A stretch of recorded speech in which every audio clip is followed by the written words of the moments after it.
মুখস্থ বয়ান না। আজকে এখানে কি আলোচনা করব, কোন বিষয় তাও জানি না। খুতবা পড়তে পড়তে চিন্তা করলাম কোন আয়াতটা পড়ব। আউযুবিল্লাহ বিসমিল্লাহ পড়ার পরে সামনে জেহেনে যে আয়াত আসলো সেটাই পড়লাম।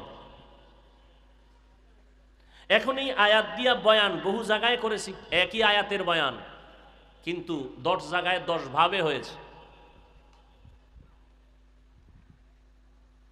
আপনাদের দোয়া,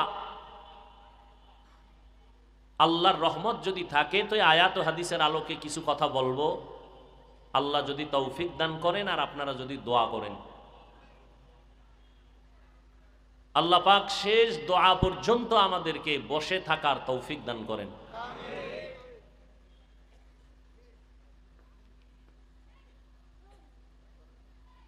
আপনারা এখানে বসে আছেন, বাসায় গিয়া না বসলে ঘুমাবেন বিষয়টা এমনও না। ঈদের আনন্দের ঘ্রাণ এখনো যায় নাই। মানুষের ঘুম কেড়ে নিয়েছে সারা রাতের ঘুম, মোবাইল। সন্তানের হক আদায় না করতে পারলেও মাশা আল্লাহ মোবাইলের হক আদায় করা বন্ধ নাই। স্ত্রীর হক আদায় করতে না পারলেও মোবাইলের হক আদায় করা বন্ধ নাই। নিরিবিলি নিশ্চিন্তে মোবাইলের হক আদায় করে সারা রাত বিছানায় শুয়া শুয়া। আমরা মোনাজাত দেই এভাবে হাত ধরে না, আমরা মোনাজাত দেই বসে, আর মোবাইলওয়ালারা মোনাজাত দেয় শুয়া। মাঝখানে মোবাইল কি করে? মোবাইলে কোরআন তেলাওয়াত কয় না, সারাটা রাত কবিরা গুনাহ কবিরা গুনাহ কবিরা গুনাহ কবিরা গুনাহ। কেউ দেখেন না, কে দেখেন? কারণ কি? যে গুনাহ দেখতেছে সে কি জানে না এটা গুনাহ? কথা বলেন, একটু জবাব দিয়েন। যারা গান বাজায় তারা জানেনি এটা গুনাহ। যারা মিথ্যা কথা বলে তারা জানে এটা গুনাহ। যারা গীবত শেখায়াত করে, কারো বদনাম পেছনে পেছনে বলে, তারা জানে গীবত করা গুনাহ। জানে, জানার পরেও করে কেন? এর সংক্ষিপ্ত জবাব হলো আল্লাহর আযাবের ভয় তার অন্তরে নাই। যতদিন পর্যন্ত আল্লাহর আযাবের ভয় অন্তরে না আসবে ততদিন পর্যন্ত কোনো বয়ানে বান্দার গুনাহ থেকে বাঁচানো যাবে না। ওয়া আম্মা মান খাফা মাকামা রাব্বিহি ওয়া নাহান নাফসা আনিল হাওয়া ফাইন্নাল জান্নাতা হিয়াল মাওয়া। हर के दाराद खौफे हक दर दिल मदाम जन्नतुल मअवा देहद ओरा मकाम जुज़बा हक चीज़ मखाज इंसो जा फजले उआ मस्ते दर जुमला जहा। বয়ান মাকসাদ না, অনেক লোক হয়েছে এটাও সফলতার চাবি না। আল্লাহ হেদায়াত দান করলেন কিনা এটা হলো আসল সফলতা। অনেক লোক হইছে বয়ানের মধ্যে, ফজর করে না একজনও, কোনো লাভ হইল? অনেক লোক মাহফিলের প্যান্ডেলে, মোনাজাতে কারো চোখে পানি আসলো না, কি লাভ হবে? আল্লাহ আমাদের সবাইকে হেদায়াত দান করুন। রমাজান চলে গেল, রসুলের কলিজার টুকরা একজন সাহাবী ওমরে ফারুক রাদিয়াল্লাহু তাআলা আনহু, ঈদের দিন সবাই আনন্দ করে আর ওমরে ফারুক দরজা লাগায় কাঁদতেছেন। সাহাবী আবু হুরায়রা রাদিয়াল্লাহু তাআলা আনহু বলেন, খলিফাতুল মুসলিমিন,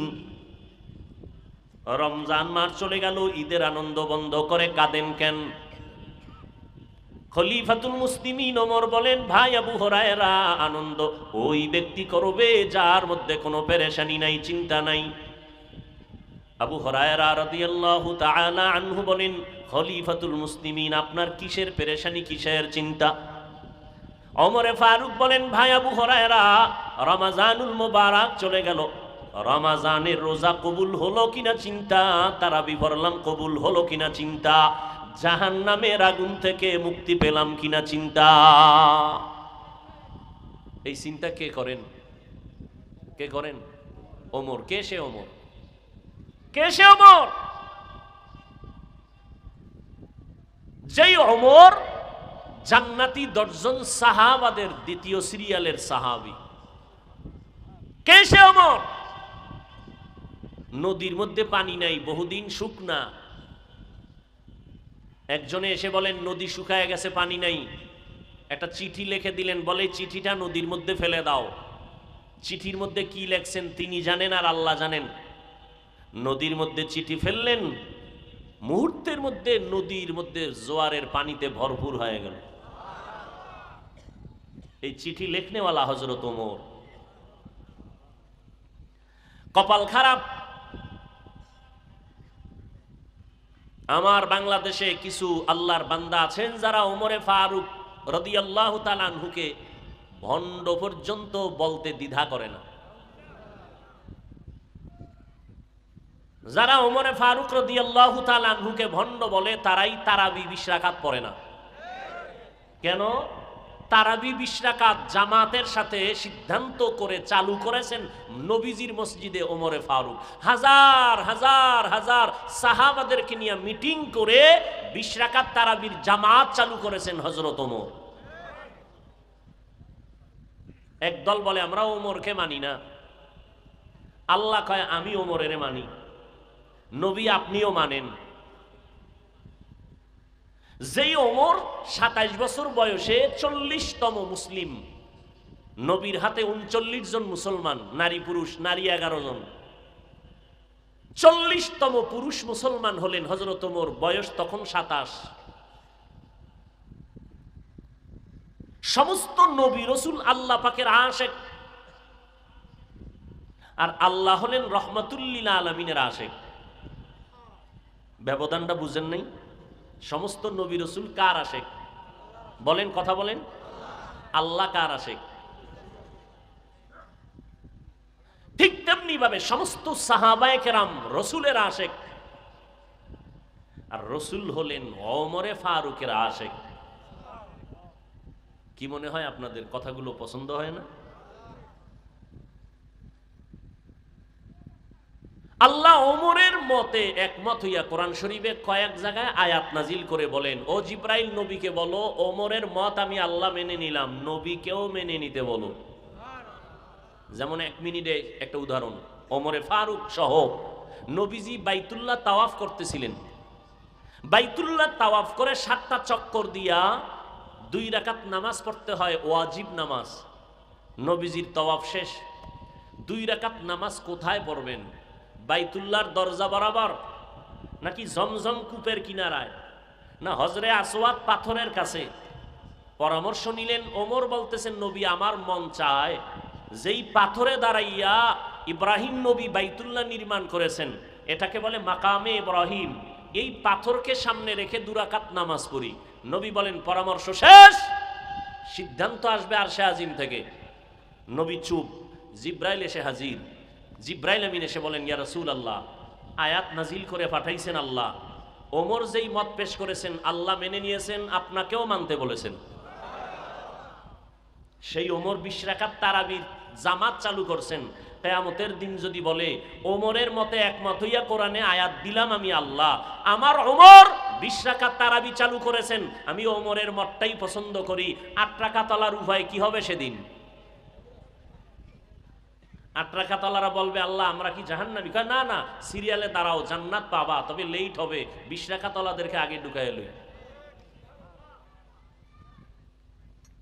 সেই ওমরে ফারুক জান্নাতের দ্বিতীয় সাহাবী, ঈদের দিন কাঁদতেছেন জাহান্নামের ভয়ে, আর আমরা ঈদের ভরে গান বাজাই। হ্যাঁ, কিসের ভয়? জাহান্নামের ভয়। আল্লাহ হেদায়েত দান করুন। কথা বলবো কোরআন সুন্নাহ অনুযায়ী, বলার দায়িত্ব আমার, মানবেন কিনা সে দায়িত্ব আপনার। আপনি যেমন মানতে গিয়া কোনো কাউকে পরোয়া করেন না, এই আমি মানলে মানলাম, না মানলে না মানলাম, আপনার কি?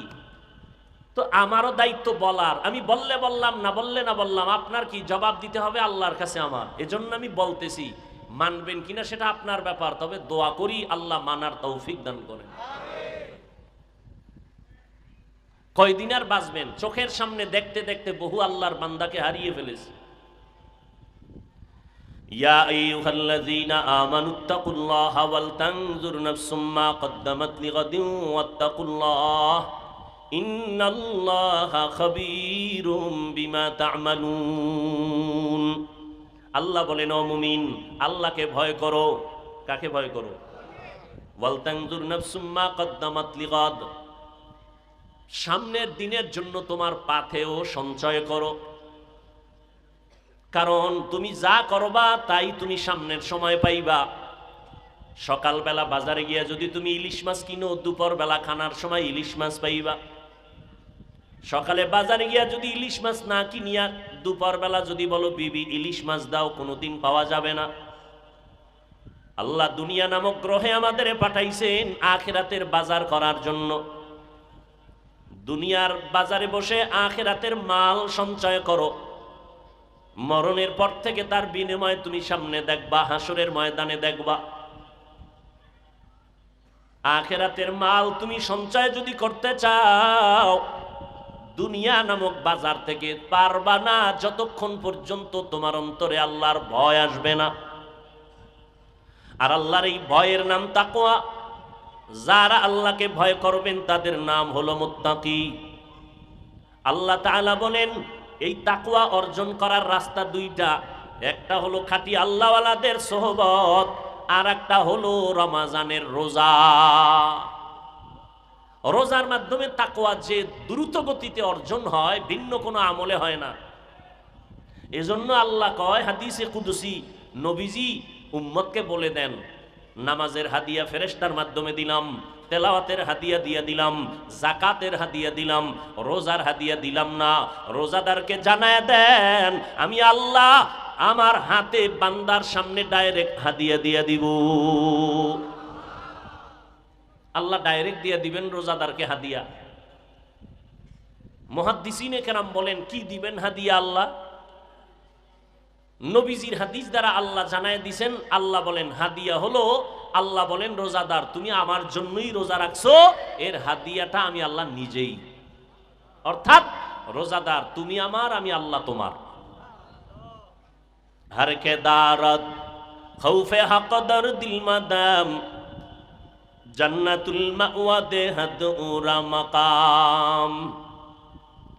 আল্লাহ বান্দার কৃতকর্ম অনুযায়ী ফলাফল দিয়ে দিবেন। আল্লাহ সব জানেন, আমি কি করি, আপনি কি করেন, গোপনে কি করেন, অন্তরে কি কল্পনা, কেউ জানেন না। কে জানেন? এজন্য আল্লাহ হলেন আলিমুল গায়বি ওয়াস শাহাদা। আল্লাহ তার কুদরতের দ্বারা যেমনি ভাবে গায়েব জানেন, এই সিস্টেমে পৃথিবীর আর কেউ গায়েব জানে না। একমাত্র কে জানেন? আল্লাহ জানেন। আলিমুল গায়বি ওয়াস শাহাদাতি হুয়ার রাহমানুর রহিম।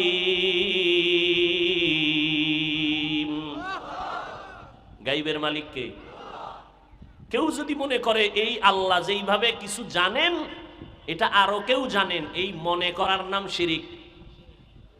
যারা মনে করে তারা মুশরিক। আল্লাহ বলেন আমা ইউশরিক বিল্লাহ ফাকাদ হারামাল্লাহু আলাইহিল জান্নাহ। যারা শিরিকের গুনাহ করে তাদের জন্য জান্নাত হারাম। আল্লাহ শিরিক মুক্ত ঈমানও আল্লাহ আমাদের দান করেন। একটি হাদিস পড়ছি খুতবায়, হাদিসের একটা অংশ আল্লাহর নবী বলেন ইত্তাকিল মাহারিম তাকুন আবাদান নাস। ও উম্মত, তোমরা অবৈধ গুনাহের কাছ থেকে নিজেকে বাঁচাইয়া রাখো, তো মানুষের মাঝে তোমার মর্যাদা বেড়ে যাবে, আল্লাহও তোমার মর্যাদা বাড়ায় দিবেন। গুনাহ থেকে বেঁচে থাকো। বেশি বেশি তসবিহ টানার নাম তাকওয়া না, বেশি বেশি জিকির করার নাম তাকওয়া না, বেশি বেশি নামাজ পড়ার নাম তাকওয়া না। তাকওয়ার মূল স্লোগানটা কি? গুনাহের থেকে নিজেকে বাঁচাইয়া রাখার নাম তাকওয়া। এটাকে আরো সহজে আমি এভাবে বলি, নেক আমল করতে পারি বা না পারি, গুনাহ করা যাবে না, এর নাম তাকওয়া। নেক আমল করতে পারি বা না পারি, কি করা যাবে না, এটা হলো আসল তাকওয়া। হুয়াতে নে কিনাদারি বদমকুন বরওয়াজুদে খদসতম্বে হাদমকুন। গুনাহমুক্ত জীবন বড় দামি এক জীবন। এই জন্য আল্লাহ ভিন্ন এক আয়াতে বলেন আল্লাযী খালাকাল মাউতা ওয়াল হায়াতা লিয়াবলুয়াকুম আইয়ুকুম আহসানু আমালা ওয়া হুয়াল আজিজুল গফুর।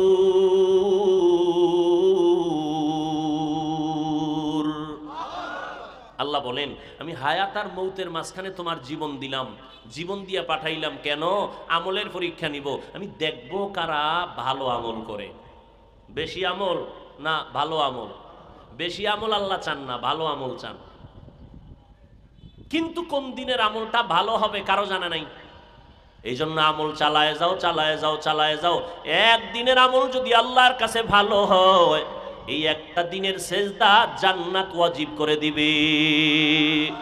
আতিনা ফি দারে দুনিয়া না হাসান, আতিনা ফি দারে উকবা না হাসান, ইয়া গিয়াসাল মুস্তাগীসিন দিনা লফতিখারা বিল উলুমে ওয়াল গিনা, হর গরিদে নে গো তু তৈয়ার হে, जो न मांगे उससे तू बेजार है।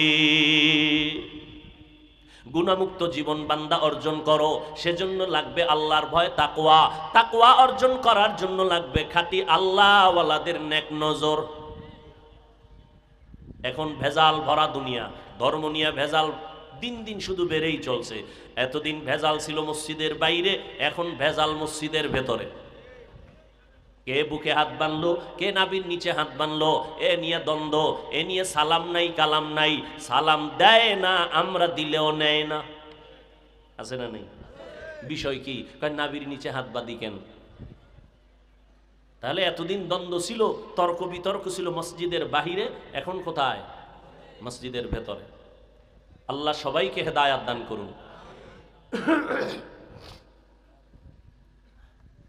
আলোচনার বিষয়বস্তু তাকওয়া অর্জন করো। তাকওয়া অর্জন করার এক মহামূল্যবান মেডিসিন হলো রমাজানের রোজা। কিন্তু কপাল খারাপ, এই সমাজে বহু মুসলমান ছিল যারা বলছে আমার ঘরে কি ভাতের টান আছে, আমি রোজা রাখবো কেন? এরকম কুলাঙ্গার আছে না নেই? আমরা কি ভাতের অভাবে রোজা রাখি? হ্যাঁ ওরে ভাই, পৃথিবীতে যত ধর্ম আছে আল্লাহর দেওয়ার মানুষের বানানো, সব ধর্মে রোজা আছে। নাম আলাদা, সিস্টেম আলাদা।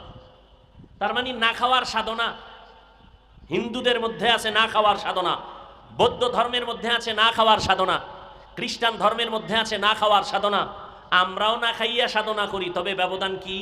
আমাদের না খাওয়ার সাধনার মধ্য দিয়ে আমরা আল্লাহকে তালাশ করি। কোন কোন ধর্মের ইতিহাস এমন আছে যে না খাওয়ার সাধনা করিয়া যদি কেউ জাগাত মরতে পারে না খাইয়া, বিনা হিসাবে স্বর্গে চলে যাবে। না খাওয়ার সাধনা সব ধর্মে আছে, কিন্তু মুসলমান ধর্মের না খাওয়ার সাধনা শুধু না খাইয়া থাকার নাম রোজা না, আল্লাহর পরিচয় নিয়ে আল্লাহর মোহাব্বত তৈরি করে চলার নাম রোজা।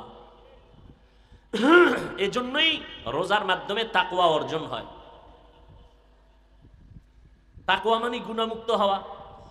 পেটের মধ্যে প্রচন্ড ক্ষুধা, ইফতারির বাকি আছে আধা ঘন্টা, সামনে খানাও রেডি, পানিও রেডি,